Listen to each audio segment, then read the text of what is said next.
J'ai le plaisir aujourd'hui de vous présenter la conférence Le suicide selon le spiritisme. Donc, j'ai choisi de poser le cadre matériel du suicide dans le monde pour que vous puissiez comprendre que c'est un problème très grave, un problème de santé publique qui touche les êtres humains dans le monde entier. Donc, une partie avec des chiffres, avec des informations sur le suicide dans le monde, en France, et ensuite une deuxième partie qui sera la partie spirituelle. Entre les deux parties, il y aura un changement d'intervenant. Je m'installerai ici pour pouvoir dessiner, donner des messages pour les personnes ou des messages d'enseignement pour tout le monde en fonction de la volonté et des bons esprits qui dirigent cette conférence. Isabelle donc me relaiera et elle vous lira des passages du livre de Léon Denis, Après la mort, qui sont extrêmement importants et qui vont venir apporter des compléments spirituels à la conférence. Le suicide est un fléau mondial. Pour introduire le sujet, je veux insister sur son caractère mondial, mais aussi sur son caractère tabou. On n'ose pas parler du suicide.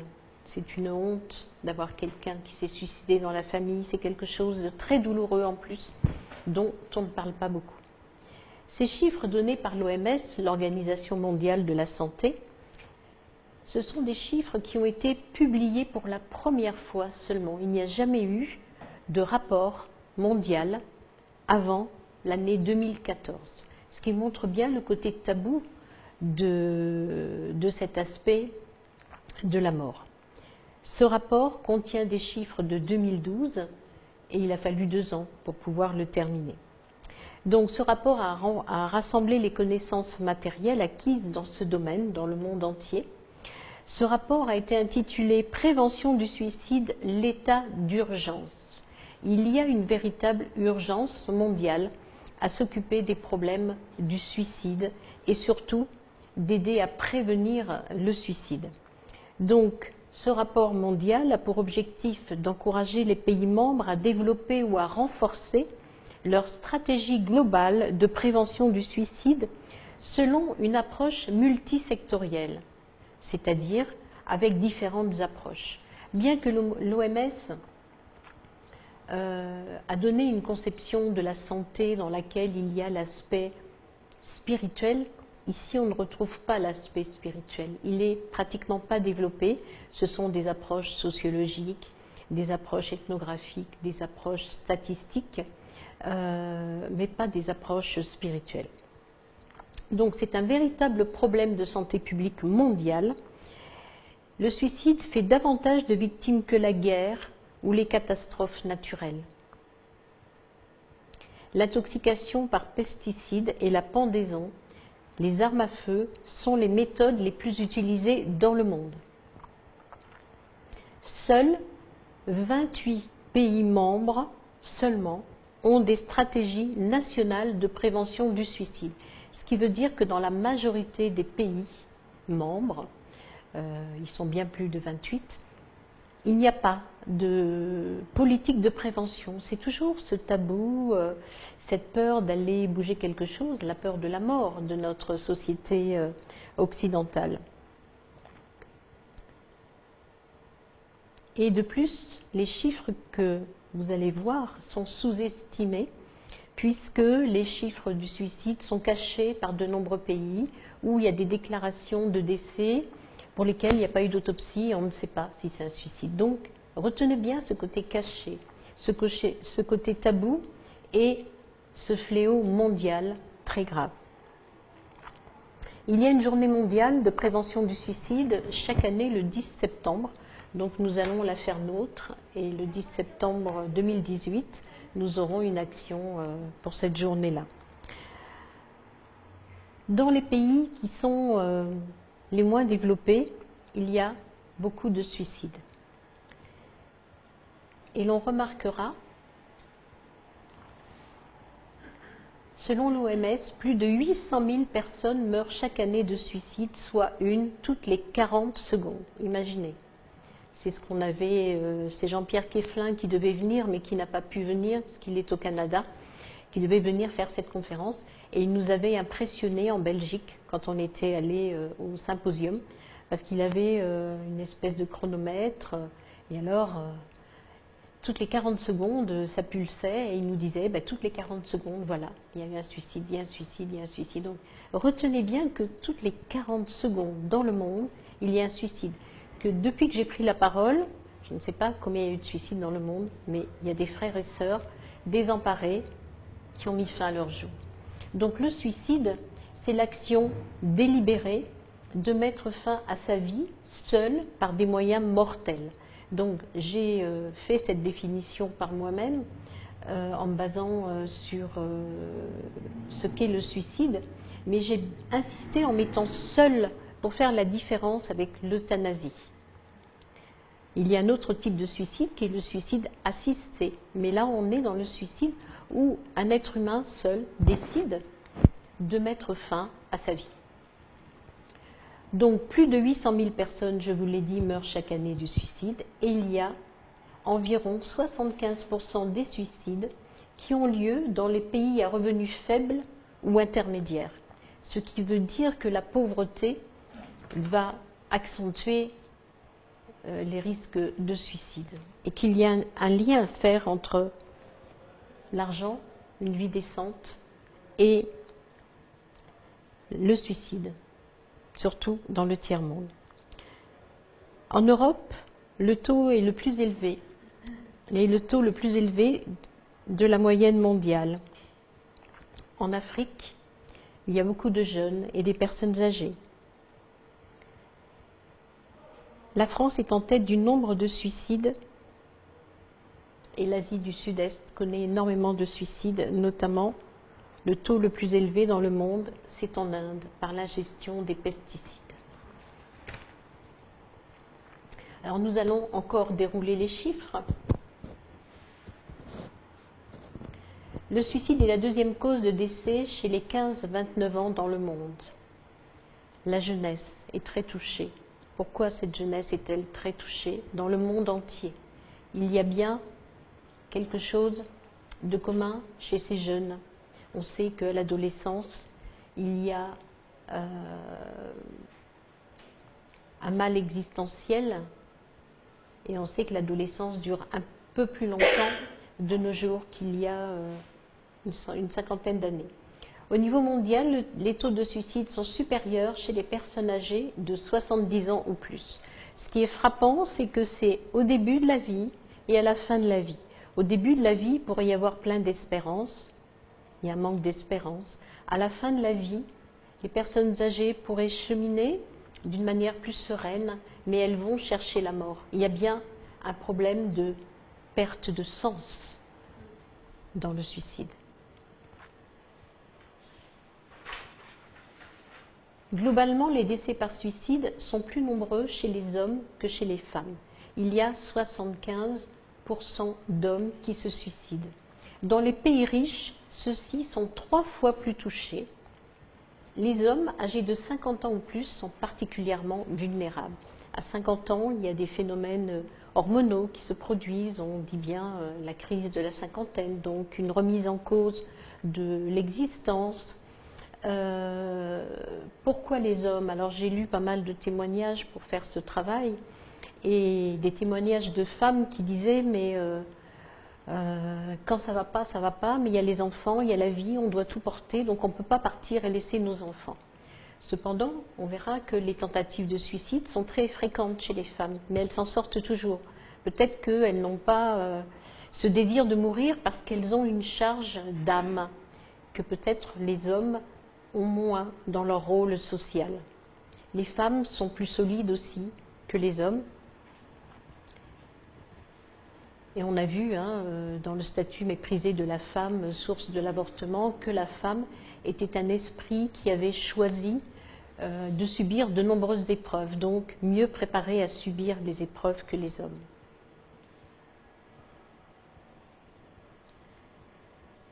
Cette surmortalité masculine est constatée aussi dans la plupart des pays.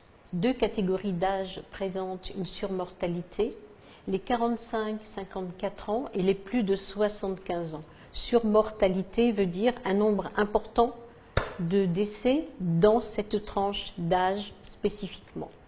Donc, tous les âges sont touchés, de 15 à 29, de 45 à 54, 75 ans, plus de 75 ans. Donc voilà, posons-nous la question, pourquoi le suicide touche-t-il à ces périodes, à ces tranches d'âge de la vie? Quittons le monde pour nous cibler en France, qui est un pays qui connaît un fort taux de suicide. Chaque année, près de 10 500 personnes meurent par suicide, ce qui représente près de 3 fois plus que les décès par accident de la circulation. Il n'y a pas besoin de prendre sa voiture pour se suicider. Il y en a qui peuvent choisir la voiture, mais ce n'est pas ce mode-là qui est le plus utilisé. Alors, je remets les âges. En France, le suicide est la première cause de mortalité des 25-34 et la deuxième cause après les accidents de la circulation chez les 15-24. Donc on peut dire que c'est chez les 25-34 que notre action doit être plus importante puisque c'est la première cause. Chez les jeunes, c'est la deuxième cause après les accidents de la circulation. Donc les jeunes ont le goût du risque, vont prendre plus de risques, vont mourir beaucoup à moto, etc., en voiture. Les causes principales du suicide. Les causes principales, alors il y en a une très grande quantité, mais celles qui reviennent le plus, c'est la solitude et la dépression. Solitude et dépression. Donc on a bien une réponse. La solitude, la dépression, donc la tristesse, le manque d'envie de vivre, le manque de sens à sa vie, les épreuves vont provoquer les suicides. Donc il y a cette notion de solitude et de dépression. Je reviendrai un petit peu sur la dépression tout à l'heure. Alors on peut penser que les personnes de plus de 75 ans vivent dans la solitude, nos maisons de retraite en France. J'ai travaillé en hôpital gériatrique et un jour, il y a un monsieur qui s'est jeté par la fenêtre. En psychiatrie aussi. C'est bizarre, ça fait drôle. Parce que voilà, il y avait une telle désespérance qu'on n'avait pas réussi à soigner que le geste, c'est mettre fin à sa vie, c'est en finir. J'ai mis la notion des agriculteurs parce que c'est très très important en France. Un agriculteur se suicide tous les 2 jours en France pour des raisons de pertes financières, d'exploitation qui fonctionne mal. C'est surtout ça, hein, l'aspect financier, donc l'échec, et il se suicide. Il y a aussi la souffrance au travail, la discrimination, les gens qui sont de sexualités différentes, les homosexuels, femmes, hommes, les transsexuels vont se sentir rejetés et ils vont vouloir en finir avec la vie. Le harcèlement chez les enfants, les adolescents, le harcèlement à l'école, le harcèlement moral, le harcèlement sur les réseaux sociaux, notamment, hein, on a vu qu'il y a eu des jeunes qui se sont suicidés. L'incarcération, il y a de très nombreux suicides en prison. La violence sexuelle, qui est souvent à rechercher lorsque il y a certains suicides. Agir pour diminuer le nombre des suicides. Agir. Alors on a vu que l'OMS avait commencé à mettre en place un rapport, à alerter seulement en 2014, parce que le problème est devenu très grave et parce qu'on commence à s'intéresser aux personnes qui se suicident. Donc 25 suicides par jour en France, c'est la moyenne constatée en 2012. Bonne nouvelle, ce chiffre est en baisse. C'est la première fois depuis 1990 que le nombre de suicides enregistrés passe sous la barre des 10 000, tout en sachant qu'il y a des suicides cachés, que ces chiffres ne sont pas, on va dire, exacts, mais il y a quand même une baisse qui est constatée, ce qui est très important. Parce qu'il y a ces moyens de prévention qui commencent à se mettre en place et la France a mis en place des moyens de prévention par différents organismes et associations. Le tissu associatif a un grand rôle à jouer selon l'OMS. Donc nous faisons partie du tissu associatif. Mais dans les associations que j'ai pu rechercher sur Internet, on est beaucoup sur le psychologique, mais on n'est pas sur le spirituel, on n'est pas sur le sens de l'existence. Mais continuons à agir pour diminuer le nombre des suicides en France. Le rôle des enseignements du spiritisme. Là, je prends la partie spirituelle. Le spiritisme nous dit que le libre arbitre ne donne pas le droit de se tuer. Livre des esprits, loi divine morale, loi de liberté. Mais me direz-vous, le libre arbitre est souverain. Dieu nous a donné le libre arbitre, donc on a le droit de se tuer. On y reviendra. Vous pourrez poser des questions sur le libre arbitre, on pourra développer. Le spiritisme nous enseigne l'importance du sens de l'existence, d'accepter la vie telle qu'elle est, puisque nous l'avons choisie. Accepter les personnes telles qu'elles sont, puisque nous avons choisi de vivre avec ces personnes pour réparer. Et le spiritisme nous apprend à mieux nous affirmer, pour prendre confiance en soi, parce que nous sommes une étincelle divine émanée de Dieu, et que nous sommes sur la terre pour aimer et progresser. Non, je t'ai rien demandé, Philippe. Excuse-moi. Donc, il y a d'autres enseignements du spiritisme dont nous allons parler, et je vais commencer par la loi de cause à effet. Selon la loi de cause à effet, toute action entraîne une réaction. Nous avons notre libre arbitre, certes, Dieu nous laisse agir, mais si nous choisissons de détruire notre corps, nous devrons réparer, c'est-à-dire nous devrons assumer nos responsabilités. Le corps est un joyau, Dieu nous l'a confectionné, et nous avons choisi de le détruire. Donc c'est une infraction très grave à la loi d'amour.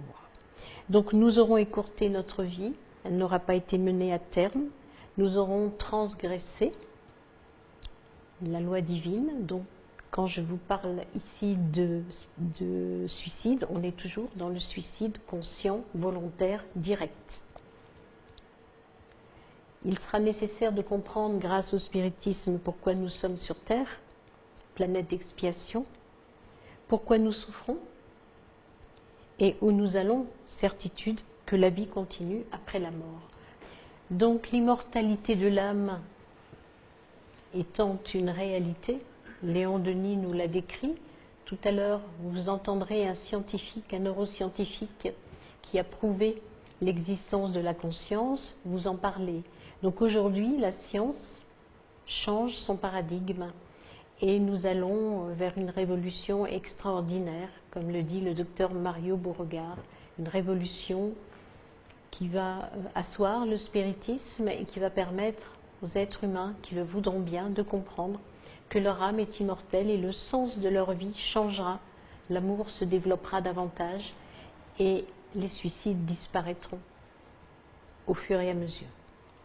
Donc, l'esprit qui a choisi le suicide, soit est athée, soit croit en Dieu, ou soit n'a plus d'espérance. Il a cru à un Dieu qui ne l'a pas aidé dans ces moments de désespérance. Donc, sa souffrance est déjà très forte sur Terre, mais lorsqu'il va découvrir que la mort, c'est uniquement la séparation du corps et de l'esprit, il va se retrouver vivant, c'est-à-dire qu'il va être conscient que la vie continue. Là, il y a un moment terrible de souffrance, énorme, puisque la personne qui se suicide se dit « mais ça y est, tout va être fini après ». Mais non, tout n'est pas fini, et ça continue, plus difficilement, puisque l'esprit, petit à petit, aidé de son guide spirituel, des prières que l'on fera pour lui, que ses proches feront pour lui, que la vie continue dans un autre monde. Il va avoir des sensations par l'intermédiaire de son Père Esprit qu'on va voir tout à l'heure. Donc il prend conscience de l'immortalité de l'âme, que sa mort n'a pas été une mort naturelle. Puisqu'elle n'a pas été naturelle, il y a encore beaucoup de fluide vital qui circule dans son corps et dans son père-esprit. Donc la séparation va être très difficile à faire, longue, douloureuse. Il faut que cette quantité de fluide vital diminue et il va se rendre compte que ben voilà, il est perdu, il ne sait plus. Sa conscience va lui faire comprendre qu'il a fait une grave erreur, qu'il avait encore des années et des années de vie à vivre. Il va certainement voir le nombre d'années qui lui restait à vivre. Et plus il nous reste d'années à vivre, plus le fluide vital contenu dans le corps physique et dans le corps vital va être dense et va retenir le périsprit et l'esprit. Donc les vibrations péripristales vont être très lourdes, la charge magnétique sur le périsprit très forte, et l'esprit désincarné va rester autour de son corps assez longtemps, ou dans son entourage, il va errer sans savoir ce qui se passe vraiment, et en même temps sans pouvoir communiquer avec ceux qu'il voit. Il les voit, mais eux ne le voient pas et ne l'entendent pas. Donc certains vont essayer de communiquer sans pouvoir forcément le faire. Les pensées de culpabilité des proches qui sont dans une grande souffrance. Lorsque un proche se suicide, il y a toujours cette culpabilité de ceux qui restent. Et ça va augmenter les souffrances de cet esprit et son maintien dans la sphère terrestre. La prière est très puissante. Elle permettra la reconnaissance de l'esprit et son élévation vers des hôpitaux du monde spirituel. Pour, grâce à la miséricorde de Dieu, se reposer, réparer les lésions péripristales et recevoir un enseignement partiel, participer à des actions pour empêcher d'autres personnes incarnées sur Terre de se suicider, l'aide possible dans les centres spirites, et puis la préparation, étape finale, d'un plan de réincarnation, avec le choix des épreuves en fonction de ce qu'il y a à réparer. Nous verrons tout à l'heure, nous entendrons la communication d'un esprit qui s'est communiqué lors d'une réunion à Paris et qui nous explique, et vous allez entendre la manière dont il s'exprime, la révolte et la souffrance, et à la fin vous allez voir comment, grâce à la prière, il va s'élever, comment il va changer, comment il va être éclairé, comment il va rejoindre la lumière. Ça, c'est la miséricorde divine qui permet au centre spirit, au médium spirit, bien formé, gratuitement, de pouvoir aider. Et il y a quelque chose de très important que je voudrais vous faire passer, c'est le non-jugement, ne pas juger, c'est d'ouvrir son cœur. C'est pas quelqu'un qui a été lâche, c'est pas quelqu'un qui était faible, c'est quelqu'un qui souffrait et qui n'avait pas la connaissance qui lui aurait permis d'acquérir un raisonnement qui l'aurait empêché d'aller mettre fin à sa vie. Alors, voilà quelques enseignements du spiritisme. Donc, on a vu que la mort est la séparation du corps et de l'esprit. Je vous ai parlé de la loi de cause à effet, de la réincarnation, de l'esprit aux consciences et la réalité du corps spirituel. Alors, je vais insister sur la réalité du corps spirituel. Vous allez voir une photo. Voilà comment est notre corps spirituel. Là, c'est un corps spirituel très développé, d'un esprit incarné qui a beaucoup travaillé, qui a beaucoup prié, qui s'est élevé. Et on voit, je ne pourrais pas vous expliquer parce que ça n'a pas d'importance pour le moment, mais comment est constitué ce corps spirituel. Je voudrais simplement attirer votre attention sur les belles couleurs, le jaune, le bleu, sur l'importance des chakras et sur l'étincelle divine qui est ici et qui anime notre esprit, et comment plus nous évoluons, plus nous étirons ce corps spirituel, plus il irradie, cette étincelle divine irradie dans ce père-esprit qui est composé de plusieurs couches, mais on ne va pas détailler tout ça, c'est pas ça le plus important. Le plus important, c'est de vous dire, ben voilà, j'ai un corps spirituel dans mon corps physique. Mon corps physique, c'est le vêtement que j'ai choisi, le visage que j'ai choisi, le corps que j'ai choisi pour mener à bien ma mission de père, de mère, d'enfant, de père, etc. Et nous revenons avec tous les potentiels dont nous avons besoin, qui sont mémorisés dans notre Père-Esprit. Nous ne perdons aucune information de nos précédentes existences, ce que nous avons déjà vécu. Elles sont réactivées pour nous permettre de mener notre mission. Imaginons un scientifique qui a été dans une existence antérieure un prêtre et qui a eu des existences de scientifique, qui n'a pas fait beaucoup de bien, qui a fait plutôt du mal avec la science. Donc il va revenir dans des existences où il ne va pas pouvoir utiliser sa science. Il va acquérir l'humilité. Une fois qu'il aura acquis l'humilité, il reviendra et ses potentiels de scientifique vont se réveiller et l'amour et l'humilité vont permettre qu'il utilise la science pour aider son prochain. Donc le père-esprit au corps spirituel, il contient l'esprit, c'est un organisme fluidique complexe qui permet le maintien de la vie du corps physique. Il est immortel et survit à la mort du corps physique. Donc c'est Gabriel Delanne, un spirit scientifique, qui le premier nous a donné les informations dans un ouvrage qui s'appelle L'évolution animique, et dans la lecture qu'a faite Caroline, Léon Denis a repris des éléments du livre de Gabriel Delanne pour expliquer le va-et-vient incessant de la transformation du corps physique, mais ce corps physique, malgré ces transformations, garde une cohérence grâce au Père-Esprit et à l'Esprit. Voilà, donc je vais laisser la parole à Isabelle pour lire plusieurs partie du livre de Léon Denis qui va compléter ce que j'ai dit, qui va vous donner encore des notions complémentaires, qui va vous permettre de mieux comprendre la suite. Dans cet extrait de l'ouvrage de Léon Denis intitulé Après la mort. Donc le chapitre 21, intitulé Le Père-Esprit ou corps fluidique. Dans leur négation de l'existence de l'âme, les matérialistes ont souvent argué de la difficulté de concevoir un être privé de forme. Les spiritualistes eux-mêmes ne s'expliquaient pas comment l'âme immatérielle, impondérable, pouvait s'unir étroitement et commander au corps matériel de nature essentiellement différente.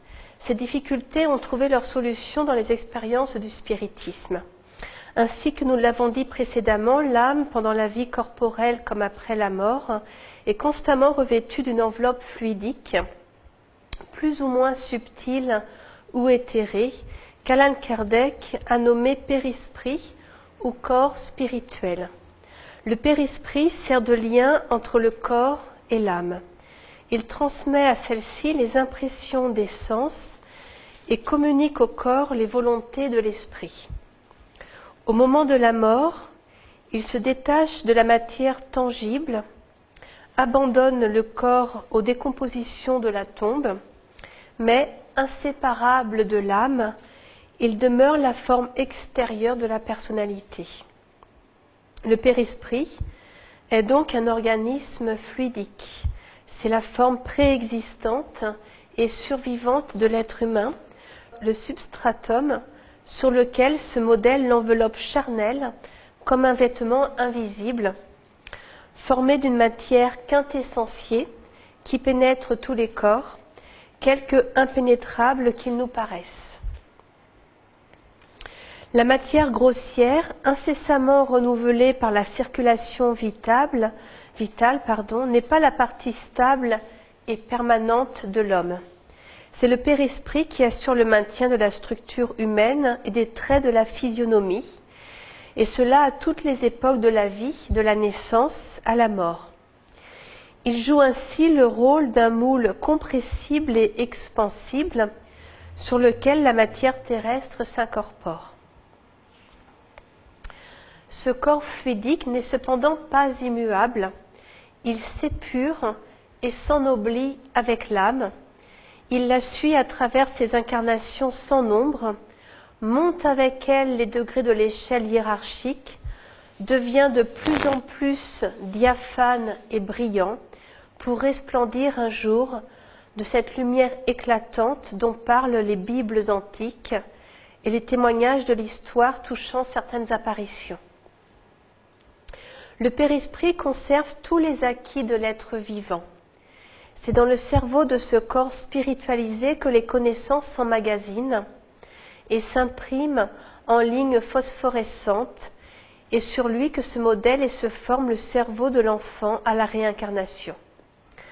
Ainsi, l'avoir intellectuel et moral de l'esprit, loin de se perdre, se capitalise et s'accroît avec ses existences.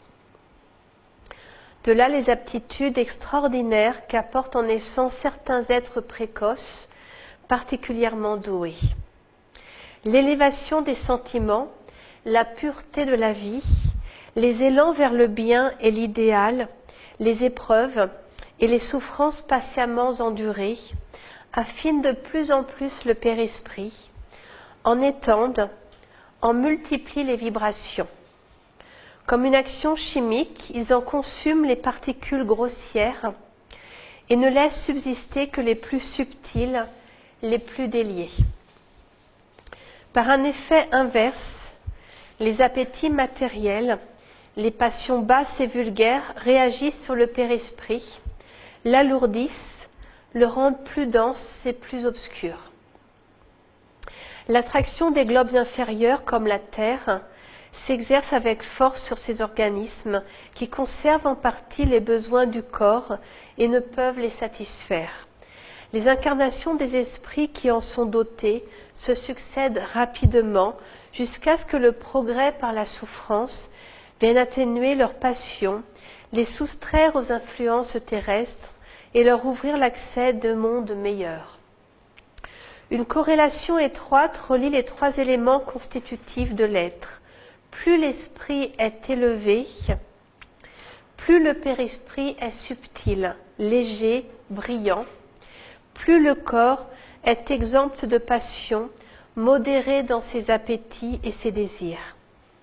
La noblesse et la dignité de l'âme rejaillissent sur le périsprit, qu'elles rendent plus harmonieux de forme et plus éthéré. Elles rejaillissent jusque sur le corps même. La face alors s'éclaire du reflet d'une flamme intérieure. C'est par des fluides plus ou moins subtils que le périsprit communique avec l'âme et se relie au corps. Ces fluides, quoique invisibles, sont des attaches puissantes qui l'enchaînent à la matière, de la naissance à la mort, et même pour les sensuels, jusqu'à la dissolution de l'organisme. L'agonie nous représente la somme d'efforts réalisés par le périsprit pour se dégager de ces liens charnels. Le fluide vital, dont le périsprit est la source, joue un rôle considérable dans l'économie. Son existence, son mode d'action peuvent expliquer bien des problèmes pathologiques. À la fois agent de transmission des sensations externes et des impressions intimes, il est comparable au fil télégraphique que parcourt un double courant. L'existence du périsprit était connue des anciens. Sous les noms d'Okema et de Férouer, les philosophes grecs et orientaux désignaient l'enveloppe de l'âme lucide, éthérée, aromale. Selon les Persans, lorsque l'heure de l'incarnation est venue, le Férouer attire et condense autour de lui les molécules matérielles nécessaires à la constitution du corps, puis il les restitue aux éléments par la mort pour reprendre dans d'autres milieux de nouvelles enveloppes charnelles. Le christianisme porte également des traces de cette croyance. Saint Paul, dans sa première épître aux Corinthiens, s'exprime en ces termes. L'homme est mis en terre comme un corps animal et il ressuscitera comme un corps spirituel. De même qu'il y a un corps animal, il y a un corps spirituel. Quoique l'existence du périsprit a été affirmée à diverses époques, c'est au spiritisme qu'il appartenait d'en déterminer la nature et le rôle exact. Grâce aux expériences de Crookes et autres savants, nous savons que le périsprit est l'instrument à l'aide duquel s'accomplissent tous les phénomènes du magnétisme et du spiritisme. Ce corps spirituel est un véritable réservoir de fluide que l'âme met en action par la volonté. C'est lui qui, dans le sommeil ordinaire comme dans le sommeil provoqué, se dégage du corps matériel, se transporte à des distances considérables et dans l'obscurité des nuits comme à la clarté du jour, voit, observe, entend des choses que le corps ne saurait connaître. Le père-esprit a ses sens, analogues à ceux du corps, mais d'une puissance bien supérieure. Il voit par la lumière spirituelle, différente de la lumière des astres, et que les sens matériels ne peuvent percevoir, quoiqu'elle soit répandue dans tout l'univers. La permanence du corps fluidique, après comme avant la mort, explique aussi le phénomène des apparitions ou matérialisations d'esprit. Le père-esprit, dans la vie libre de l'espace, possède virtuellement toutes les forces qui constituent l'organisme humain, mais il ne les met pas en action. Dès que l'esprit se trouve dans les conditions voulues, c'est-à-dire dès qu'il peut emprunter au médium la matière fluidique et la force vitale nécessaires, il se les assimile et revêt peu à peu les apparences de la matière terrestre. Le courant vital circule en lui et, sous l'action du fluide emprunté, les molécules physiques se rangent d'après les lignes essentielles du père-esprit. Le corps humain se reconstitue et l'organisme entre en fonction. Les photographies et les moulages nous montrent que ce corps reconstitué est identique à celui que l'esprit animait sur terre. Mais cette vie ne peut être que temporaire et fugitive, étant anormale, et les éléments qui l'ont produite, après une courte association, retournent à leurs sources respectives. Chapitre 23. L'évolution animique ou périspritale. Les rapports séculaires des hommes et des esprits, confirmés, expliqués par les expériences récentes du spiritisme, démontrent la survivance de l'être sous une forme fluidique plus parfaite. Cette forme indestructible, compagne et servante de l'âme, témoin de ses luttes et de ses souffrances, participe, comme nous l'avons vu, à ses pérégrinations, s'élève et se purifie avec elle. Formé dans les régions inférieures, l'être périsprital gravit lentement l'échelle des existences. Ce n'est d'abord qu'un être rudimentaire, une ébauche incomplète. Parvenu à l'humanité, il commence à refléter des sentiments plus élevés. L'esprit rayonne avec plus de puissance et le père-esprit s'éclaire de nouvelles lueurs.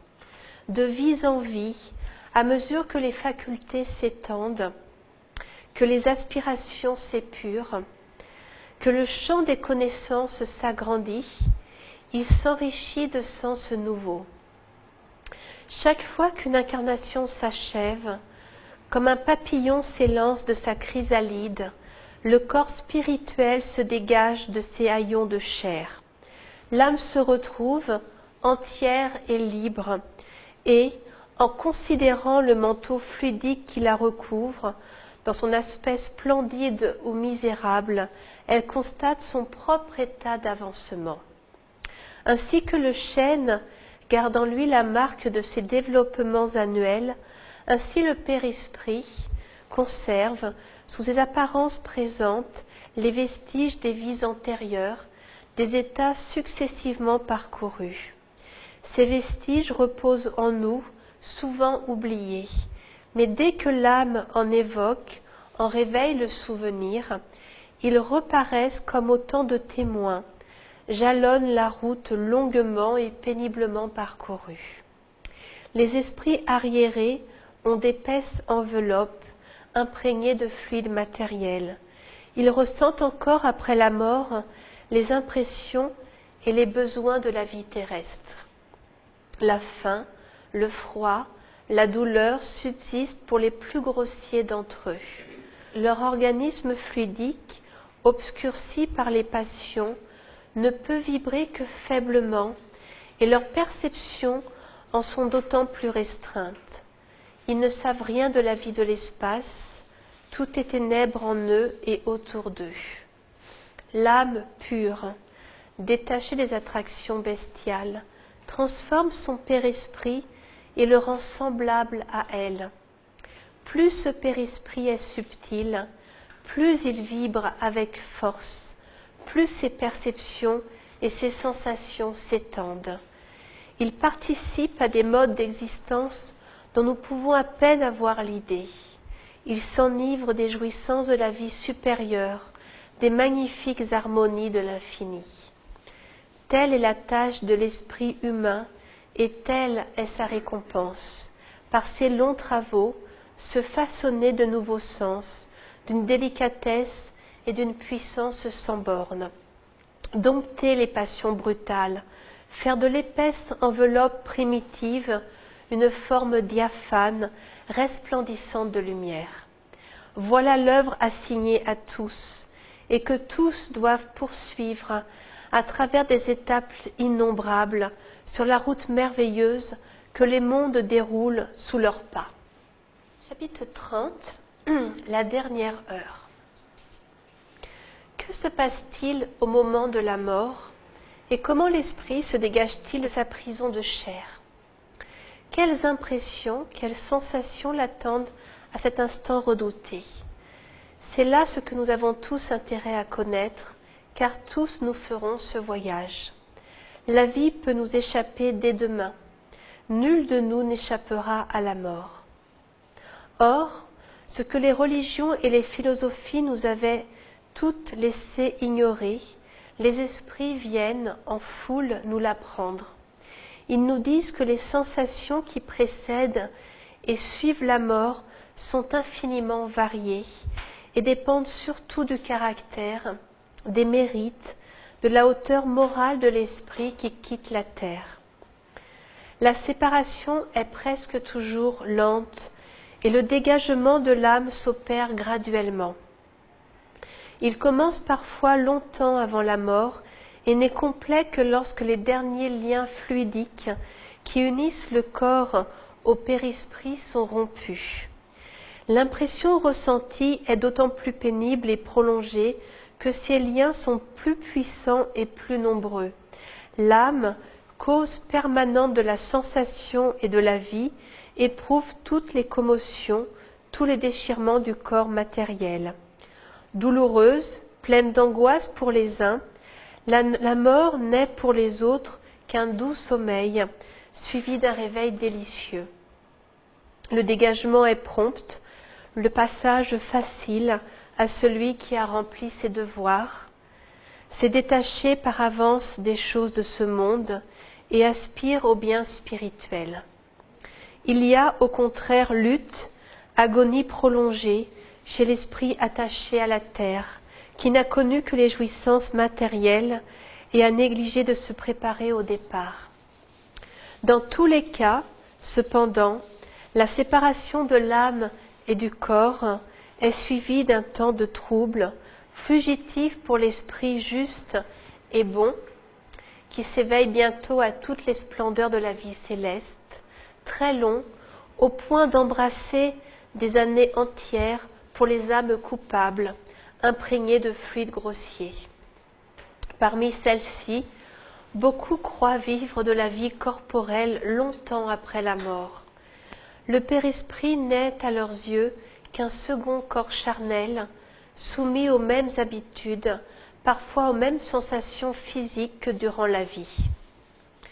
D'autres esprits d'ordre inférieur se trouvent plongés dans une nuit noire, dans un complet isolement au sein de ténèbres profondes. L'incertitude, la terreur pèsent sur eux. Les criminels sont tourmentés par la vision affreuse et incessante de leurs victimes. L'heure de la séparation est cruelle pour l'esprit qui croit au néant. Il se cramponne en désespéré à cette vie qui s'enfuit. Le doute se glisse en lui à ce moment suprême. Il voit un monde redoutable s'ouvrir comme un abîme et voudrait retarder l'instant de sa chute.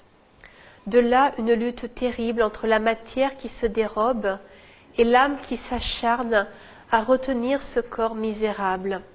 Parfois, elle y reste comme rivée jusqu'à la décomposition complète, et sans même, selon l'expression d'un esprit, les vers ronger sa chair. Paisible, résignée, joyeuse même est la mort du juste. C'est le départ de l'âme qui, ayant beaucoup lutté et souffert ici-bas, quitte la terre confiante en l'avenir. Pour elle, la mort n'est que la délivrance, la fin des épreuves. Les liens affaiblis qui l'unissent à la matière se détachent doucement. Son trouble n'est qu'un léger engourdissement, semblable au sommeil. En quittant sa demeure corporelle, l'esprit que la douleur et le sacrifice ont purifié voit son existence passer reculer, s'éloigner peu à peu avec ses amertumes et ses illusions, puis se dissiper comme les brumes qui rampent sur le sol à l'aube et s'évanouissent devant l'éclat du jour. L'esprit se trouve alors en suspens entre deux sensations, celle des choses matérielles qui s'effacent et celle de la vie nouvelle qui se dessine devant lui. Cette vie, il l'entrevoit déjà comme à travers un voile, pleine d'un charme mystérieux, redoutée et désirée à la fois. Bientôt la lumière grandit, non plus cette lumière solaire qui nous est connue, mais une lumière diffuse, partout répandue. Progressivement, elle l'inonde, le pénètre et, avec elle, un sentiment de félicité, un mélange de force, de jeunesse, de sérénité. L'esprit se plonge dans ce flot réparateur. Il s'y dépouille de ses incertitudes et de ses craintes. Puis, son regard se détache de la terre, des êtres en pleurs qui entourent sa couche mortuaire et se tourne vers les hauteurs. Il entrevoit les cieux immenses et d'autres êtres aimés, des amis d'autrefois, plus jeunes, plus vivants, plus beaux, qui viennent le recevoir, le guider au sein des espaces. Avec eux, il s'élance et monte jusqu'aux régions éthérées que son degré d'épuration lui permet d'atteindre. Là, son trouble cesse. Des facultés nouvelles s'éveillent en lui, sa destinée heureuse commence. L'entrée dans l'autre vie amène des impressions aussi variées que la situation morale des esprits. Ceux, et le nombre en est grand, dans l'existence s'est déroulée indécise, sans faute grave ni mérite signalé, se trouvent plongés d'abord dans un état de torpeur, dans un accablement profond, puis un choc vient secouer leur être. L'esprit sort lentement de son enveloppe, il recouvre sa liberté, mais hésitant, timide, il n'ose en user encore et reste attaché par la crainte et l'habitude au lieu où il a vécu. Il continue de souffrir et de pleurer avec ceux qui ont partagé sa vie. Le temps s'écoule pour lui sans qu'il le mesure. À la longue, d'autres esprits l'assistent de leurs conseils, l'aident à dissiper son trouble, à s'affranchir des dernières chaînes terrestres et à s'élever vers des milieux moins obscurs. En général, le dégagement de l'âme est moins pénible à la suite d'une longue maladie, celle-ci ayant pour effet de dénouer petit à petit les liens charnels.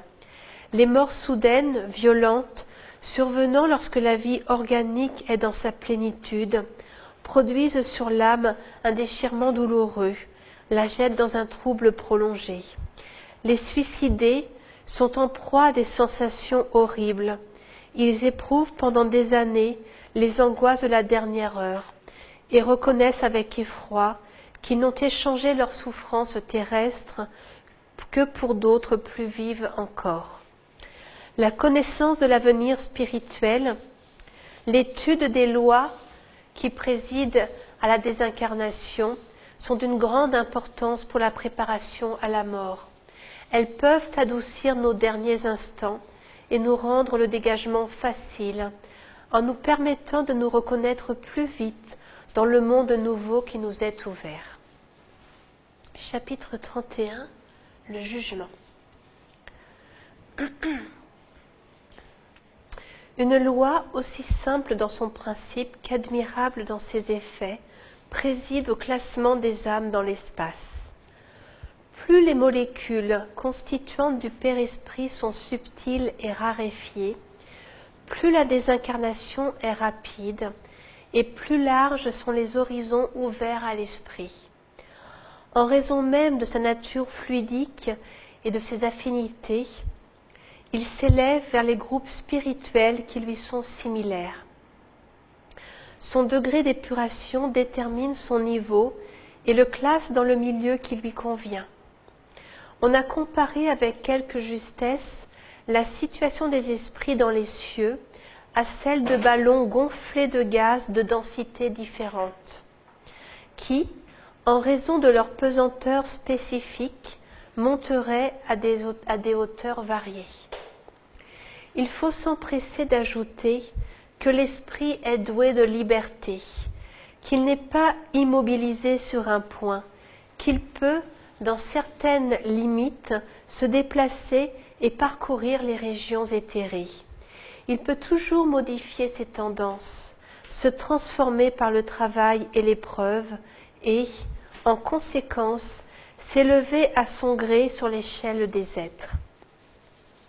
C'est donc une loi naturelle, analogue aux lois d'attraction et de pesanteur, qui fixe le sort des âmes après la mort.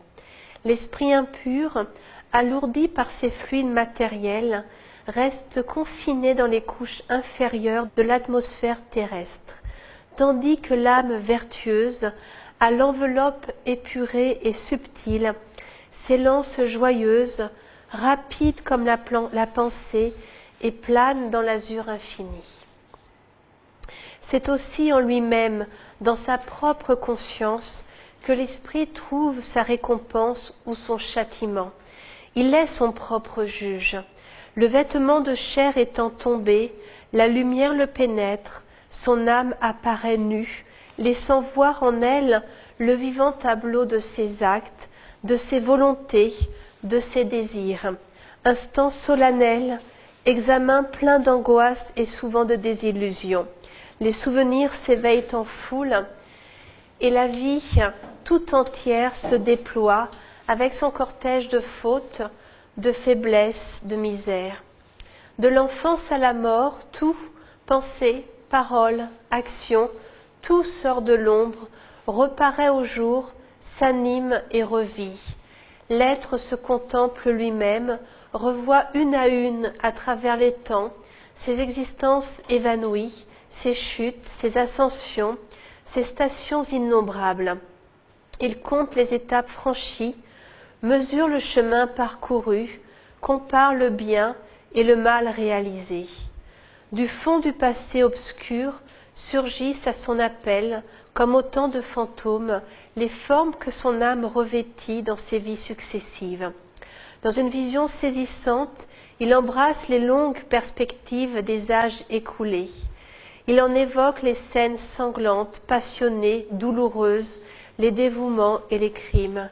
Il y reconnaît la cause des progrès accomplis, des expiations subies, la raison de sa situation présente. Il voit la corrélation qui réunit ses vies passées, comme les anneaux d'une longue chaîne se déroulant à travers les siècles. Pour lui, le passé explique le présent, qui lui-même laisse prévoir l'avenir. C'est là pour l'esprit une heure de véritable torture morale. L'évocation du passé lui apporte la sentence redoutable, le jugement de sa propre conscience, sorte de jugement de Dieu. Si déchirant qu'il soit, cet examen est nécessaire, car il peut être le point de départ des résolutions salutaires et du relèvement. Le degré d'épuration de l'esprit, la situation qu'il occupe dans l'espace, représente la somme de ses progrès et donne la mesure de sa valeur. C'est l'arrêt infaillible qui fixe son sort sans appel. Harmonie profonde, simplicité merveilleuse que les institutions humaines ne sauraient reproduire. Le principe d'affinité règle tout dans les cieux, il désigne à chacun sa place. ni jugement, ni tribunal, rien que la loi immuable, s'exécutant d'elle-même par le jeu naturel des forces spirituelles et selon l'emploi qu'en fait l'âme libre et responsable. Ainsi que nous l'expliquerons plus loin, toute pensée a une forme, et cette forme créée par la volonté se photographie en nous comme dans un miroir où les images se graveraient d'elles-mêmes. Notre enveloppe fluidique reflète et garde comme un registre tous les faits de notre existence. Ce registre est fermé pendant la vie. La chair est l'épaisse couverture qui nous en dérobe le contenu. Mais il s'ouvre lentement à la mort et ses pages s'étalent sous nos yeux. L'esprit désincarné porte donc en lui, visible pour tous, son ciel ou son enfer, la preuve irrécusable de son élévation ou de son abaissement est écrite sur son corps fluidique. Témoins bienveillants ou terribles, nos œuvres, nos desseins nous justifient ou nous accusent, sans que rien puisse faire taire leur voix. De là, le supplice du méchant, qui croyait ses mauvais désirs, ses actes coupables, profondément cachés, et qui les voit paraître aux yeux de tous.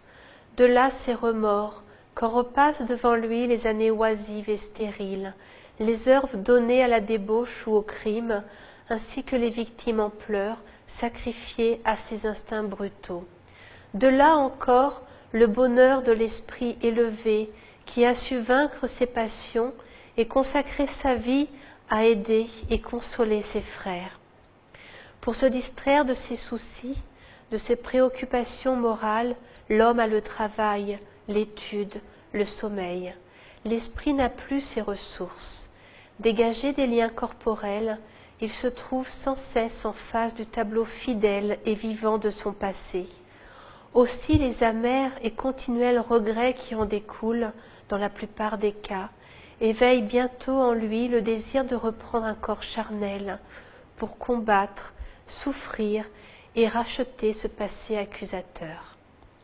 Donc Isabelle a lu de magnifiques extraits d'Après la mort. Et donc c'est Léon Denis que vous voyez ici, qui a écrit cet ouvrage magnifique et qui en a écrit d'autres, et qui, avec beaucoup de détails, avec un langage très clair, nous parle de la situation des esprits. Et Léon Denis était un spirit qui a donc pris la suite d'Allan Kardec et qui a vécu à Tours ici, d'où le nom de notre centre Spirit Tourangeau Léon Denis. Et de Tours, il a beaucoup écrit, beaucoup travaillé. Il a dirigé un centre spirit pendant de très longues années où il recevait dans ce centre, avec d'autres médiums, des communications spirites qu'on retrouve dans ces extraits qu'Isabelle vous a lus. Donc ce sont des esprits qui se sont communiqués, qui sont venus donner à Léon Denis et à son groupe tous ces enseignements sur après la mort. Donc, avant d'aller un petit peu plus loin, on va donc regarder un extrait de la vidéo. Donc, le docteur Mario Beauregard, dont je vous ai parlé tout à l'heure, c'est un neuroscientifique canadien qui travaille dans un laboratoire neuroscientifique aux États-Unis et qui maintenant s'est mis en marche pour dire haut et fort que l'esprit existe.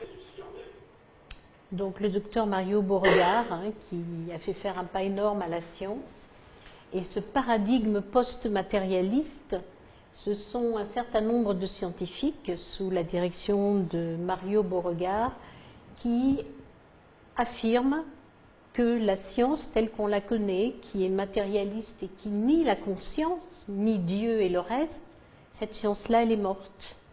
Il y en a une nouvelle qui arrive, qui s'appelle la science post-matérialiste, et la science qui vient de prouver que l'esprit existe et que l'être humain n'est pas qu'un corps physique et des organes, et que cet esprit survit après la mort. Donc, ça vient confirmer tous les enseignements du spiritisme, et c'est extraordinaire, parce que ce que je vous disais en introduction, quand les gens vont apprendre ça, comprendre ça, ben ils vont dire mince, ma vie elle a un sens, il faut que je change. Et puis si j'ai tel problème, c'est qu'il y a une raison. Donc petit à petit, les gens vont mieux comprendre la réincarnation, etc.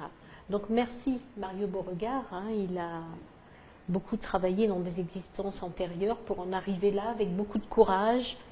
Il y a quand même des scientifiques maintenant qui osent parler. Alors il y en a qui sont bannis par le Conseil de l'Ordre en France, il y en a qui sont radiés, c'est sûr.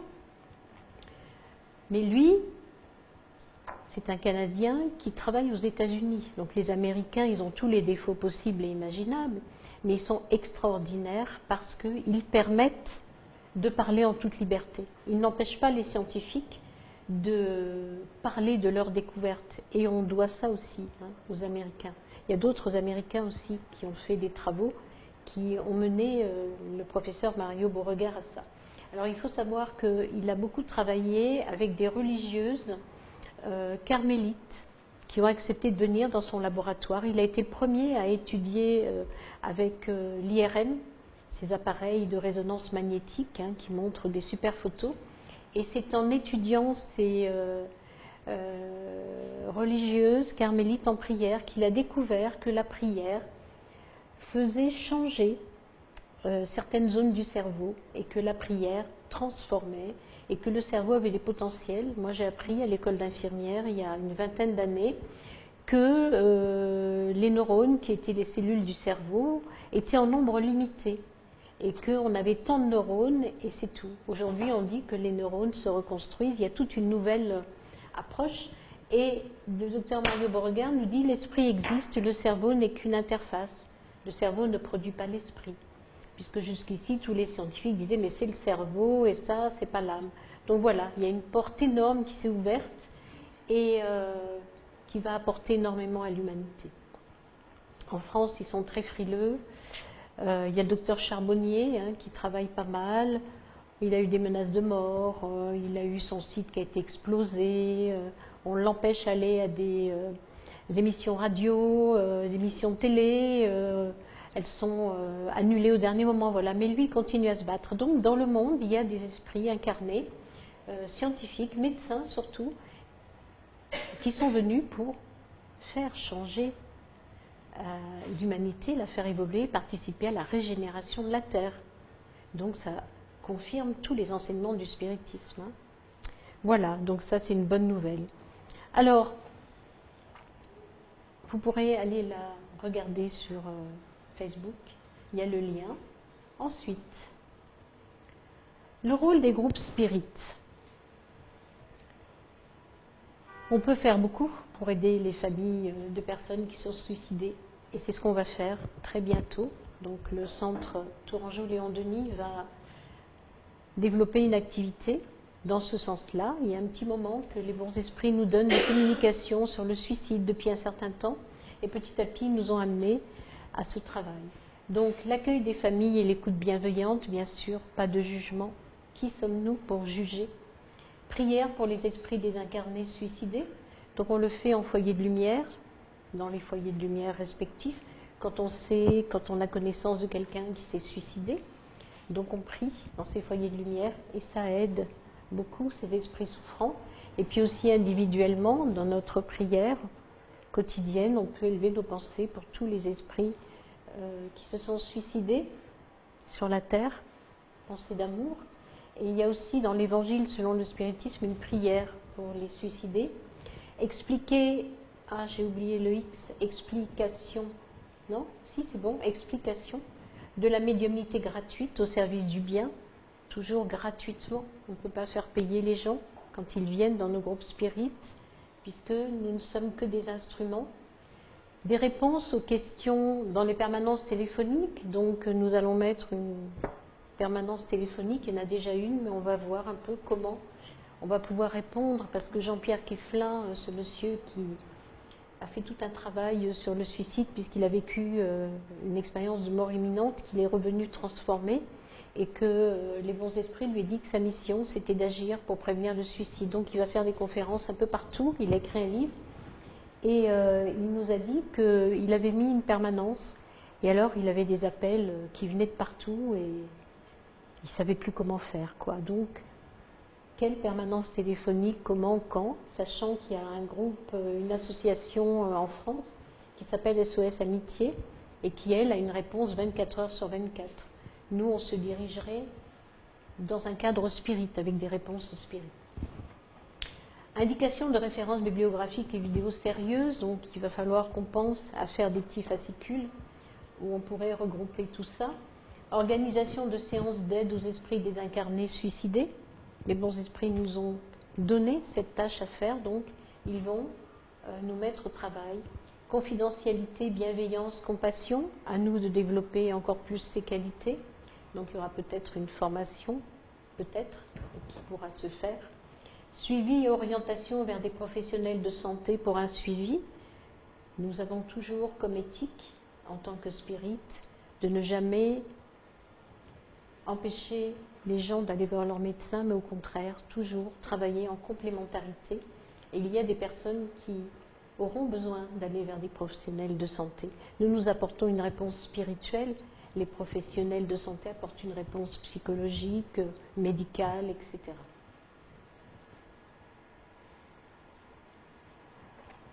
Alors, diffuser des extraits de communication d'esprit qui se sont suicidés, je oublie le S, audio et retranscrite sur Internet. Ça, on ne l'avait pas encore fait, mais on va le faire sur notre site. On a eu beaucoup de communications d'esprit qui se sont désincarnés. Mais pour faire tout ça, il va falloir bien poser le cadre éthique et informer les personnes ayant fait des tentatives de suicide sur l'état spirituel après le suicide. Alors, ça, je vais en parler après. Mais là, j'aimerais qu'on écoute l'extrait de la réunion du 4 novembre où il y a eu plusieurs esprits qui sont venus se communiquer. Donc il y a cette réunion qu'on a fait à Paris et puis on ne sait jamais ce qui va se passer dans une réunion et là il y a le deuxième esprit qui s'est suicidé, qui nous a apporté des enseignements très touchants et c'est celui-là que j'ai choisi pour que vous puissiez entendre à travers le médium la souffrance de cet esprit et comment l'esprit instructeur, avec un autre médium, avec beaucoup de douceur, de compassion, va permettre, avec l'aide du groupe et de l'équipe spirituelle, à cet esprit de s'élever, de se reconnaître. Ça dure quelques minutes. Frère, regarde,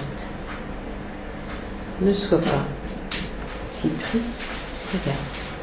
Nous sommes là, avec amour, pour t'aider à comprendre et à te pardonner à toi-même. Parce que Dieu pardonne à tous ses enfants.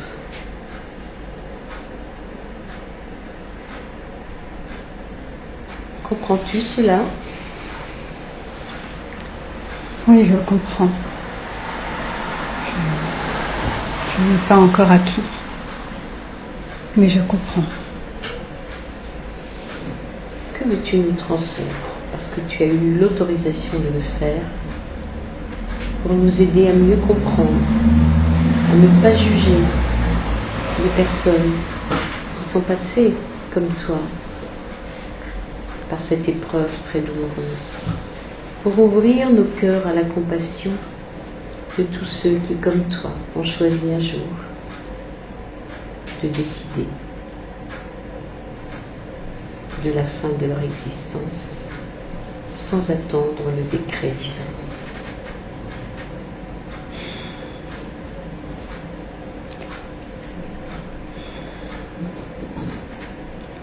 J'ai encore tant de choses à apprendre. Ces enseignements m'ont beaucoup appris. Je sens que j'ai si peu de choses à dire.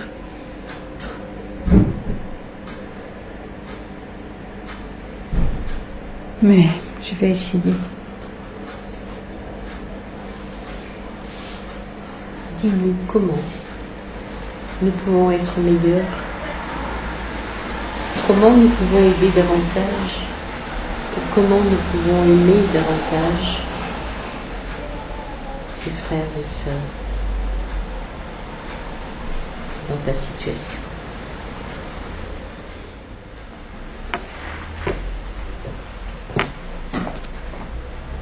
Vous avez dit une chose importante, qu'est le non-jugement. Rendez-vous compte de l'état d'esprit d'un être qui juge et qui ne cesse de juger, qui ne cesse de voir ce que son prochain n'a pas fait de bien, qui ne cesse d'essayer de mettre la faute en face des yeux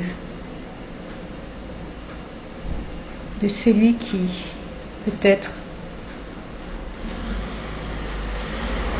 a voulu faire de son mieux, ne pas penser à mal. Rendez-vous compte de toute la force de cette pensée qui ne s'occupe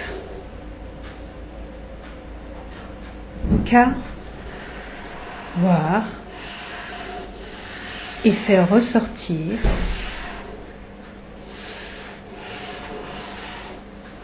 ce qu'il juge pas correct, pas bien, pas dans la bienséance. Une pensée qui juge, qui critique. Il vous a été dit que la pensée est tout. Et oui, la pensée est tout. Alors rendez-vous compte quand elle est chargée de vibrations qui la rendent délétère. Rendez-vous compte de cette atmosphère grise qui pousse, qui émane de vous. Sachez que cette atmosphère, eh ben vous vous en nourrissez. C'est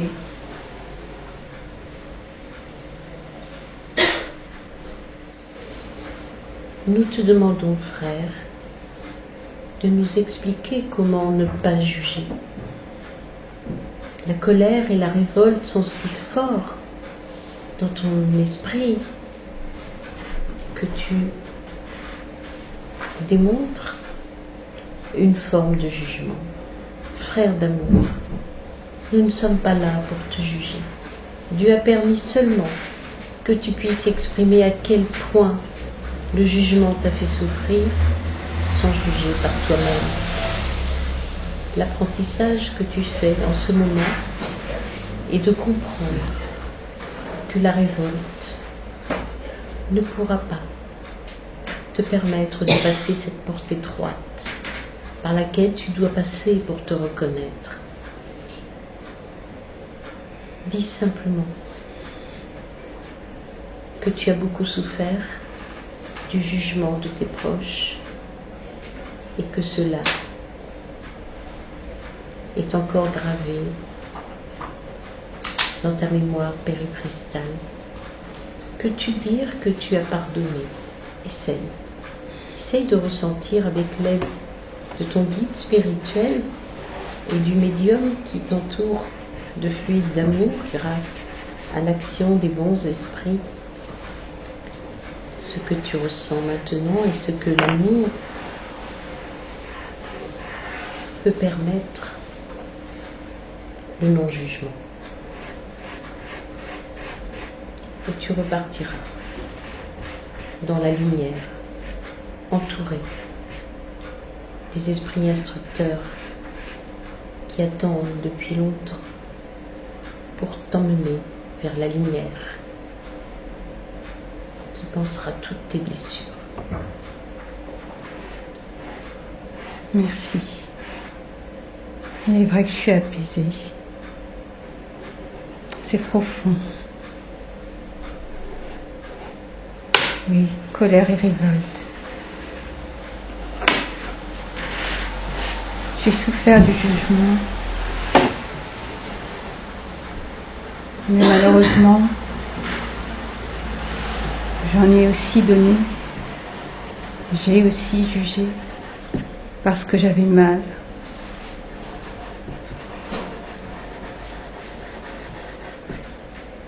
J'aimerais leur demander pardon. Encore mieux. Encore mieux que je ne l'ai fait. Parce que ces personnes qui souffrent ou ces personnes qui jugent souffrent souvent. Donc, ce qui compte, c'est d'essayer de pardonner, d'essayer de s'engager sur ce chemin, en comprenant la souffrance de l'autre, en essayant de ne pas imiter et justement de reporter ses pensées à Dieu, en priant, en le suppliant, de nous donner la force, de me donner la force, de ne pas céder à la méchanceté, à ce que je pensais être la méchanceté. Alors frère, nous allons prier ensemble et petit à petit, les fluides d'amour que tu vas ressentir vont t'élever de plus en plus haut et tu vas voir la lumière, celle que Dieu donne dans le monde spirituel et qui transforme instantanément et qu'on appelle la métanoïa. Répète après moi. Dieu d'amour et de miséricorde. Dieu d'amour et de miséricorde. Compassion des compassions. Compassion des compassions. Compassion au-delà de la compassion. Compassion au-delà de la compassion. Prends-moi dans tes bras, Père d'amour. Prends-moi au-delà. Prends-moi dans tes bras, Père d'amour. Permets aux bons esprits de m'emmener. Permets aux bons esprits de m'emmener. Là où ta lumière réchauffe. Là où ta lumière réchauffe. Là où ta lumière. Là où ta lumière. Efface. Efface. Toutes les blessures. Toutes les blessures. Et remplis. Et remplis. De l'amour le plus pur. De l'amour le plus pur. Et le plus beau. Et le plus beau. Pour transformer mon esprit. Pour transformer mon esprit. Et permets-moi, je t'en supplie, Père d'amour. Permets-moi, je t'en supplie, Père d'amour. Une nouvelle incarnation. Une nouvelle incarnation. Pour que je puisse réparer. Pour que je puisse réparer. Et grandir. Et grandir. Dans l'amour. Dans l'amour. Avec la force et le courage. Avec la force et le courage. Qui feront que jamais. Qui feront que jamais. Je ne chercherai. Je ne chercherai. À détruire. À détruire. Ce corps que tu vas créer pour moi. Ce corps que tu vas créer pour moi. Pour me donner une nouvelle chance. Pour me donner une nouvelle chance. De me rapprocher de toi. De me rapprocher de toi. D'aimer encore plus. D'aimer encore plus. Et de pardonner encore plus. Et de pardonner encore plus. Va, frère, dis-nous simplement comment s'effectue cette montée pour qu'ici, les esprits incarnés puissent comprendre que c'est véritablement une réalité que l'esprit. Je m'allège. J'ai l'impression que mon corps se décroche comme sont largués des amarres. Je ne me sens plus retenue.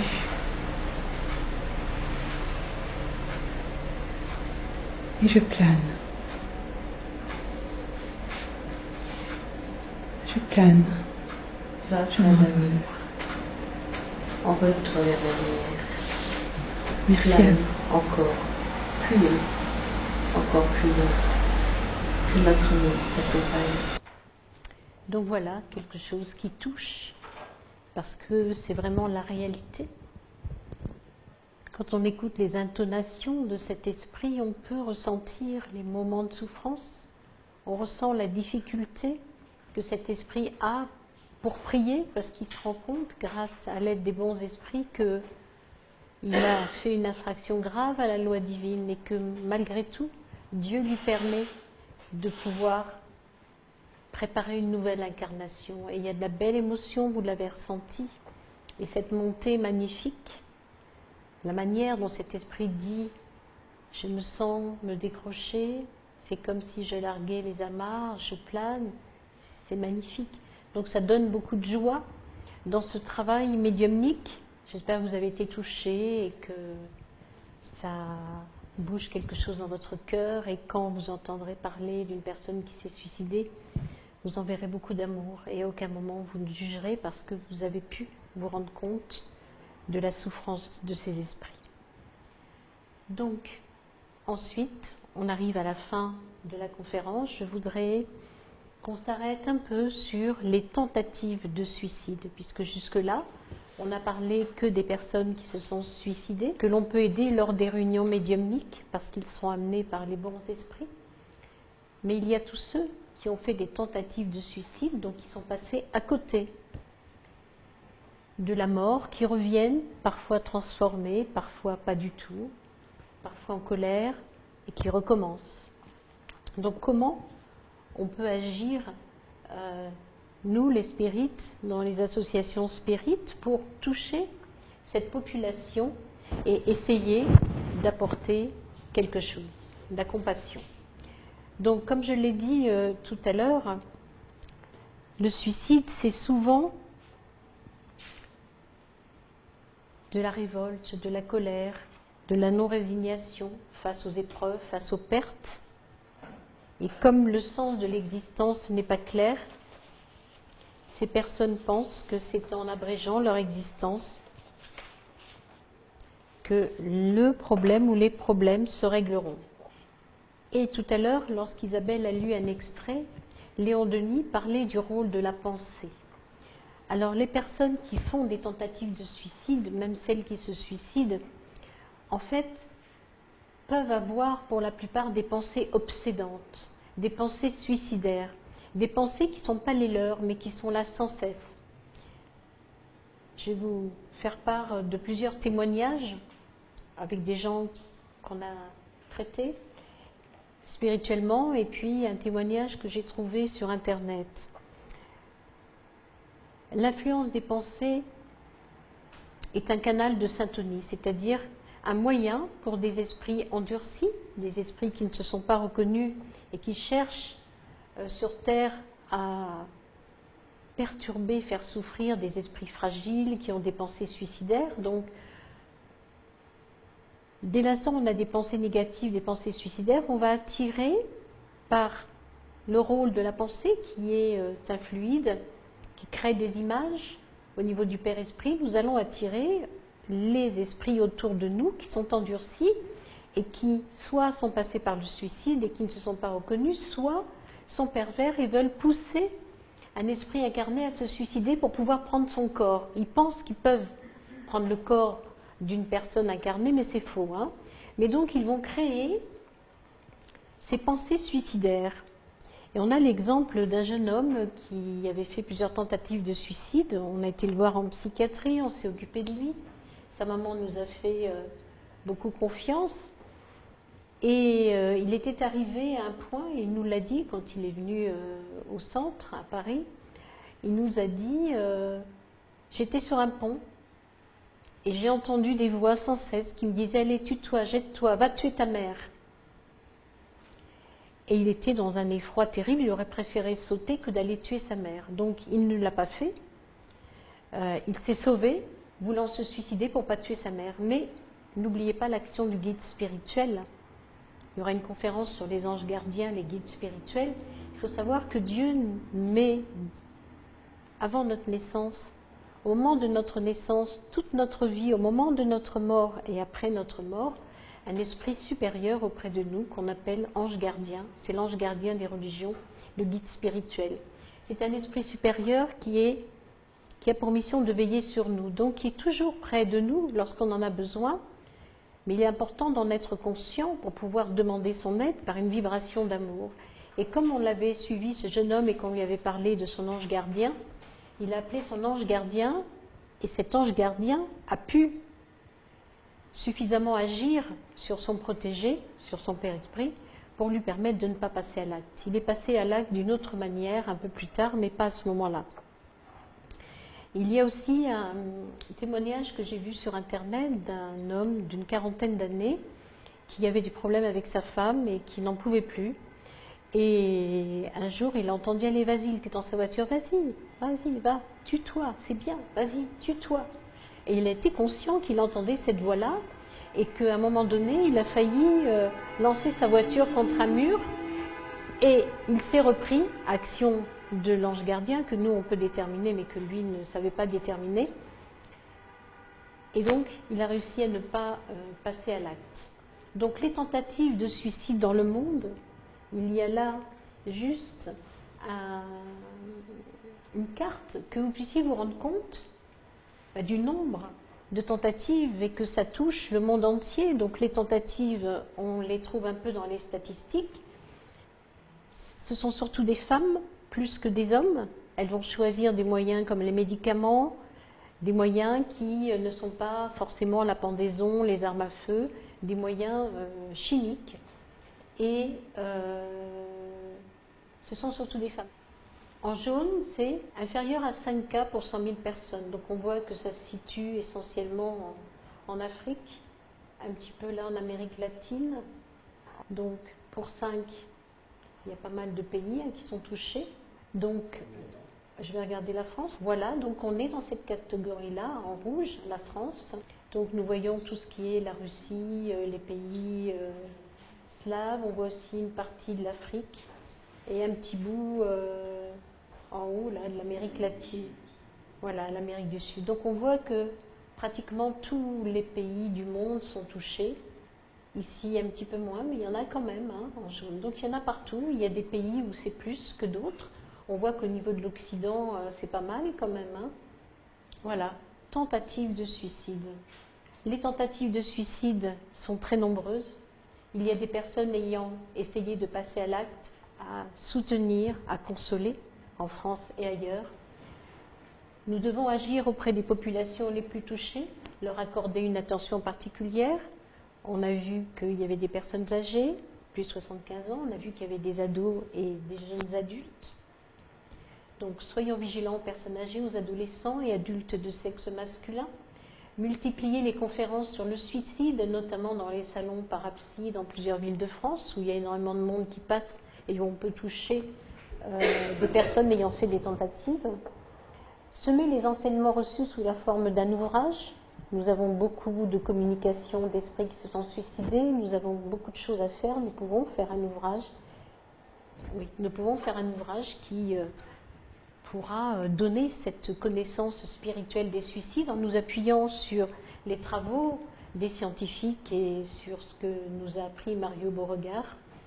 Faire une priorité du problème tabou de santé publique, qui est le suicide dans nos centres pour l'année 2018. Je vous ai parlé de la journée sur le spiritisme, on pourrait faire plus, réfléchir à ce qu'on pourrait faire, porte ouverte peut-être, sachant qu'à Paris, il y a beaucoup de monde, plus qu'à Tours, qui vient. Collaborer avec des associations dédiées, SOS Amitié par exemple, ou d'autres, même si on sait que ce sera difficile parce que le spiritisme n'est pas encore bien compris. Alors avant de vous passer la bibliographie, merci pour votre attention.